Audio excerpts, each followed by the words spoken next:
zažila som aj to, keď som mala 15 rokov, že vedľa mňa muž v MHDčke Chlapci robia to, čo majú, to zase do čoho ich tlačí ich prirodzenosť.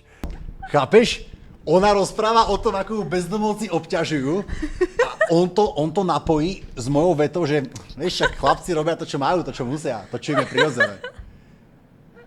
Není to neuveriteľné? Toto i už To mi fakt... príde až to mi príde na takom leveli. To je hyenizmus. Je to- Už v je tomto tento momente level. on ťa už ani nemusel pozvať na rozhovor a mohol si spraviť AI odpovede Fikyho, lebo ty odpovedáš na veci, ktoré sa ťa neboli On pýtané. som pozrieť moje videá a nási tam vetu, že chlapci robia to, čo majú, už som takú podobnú niekde povedal.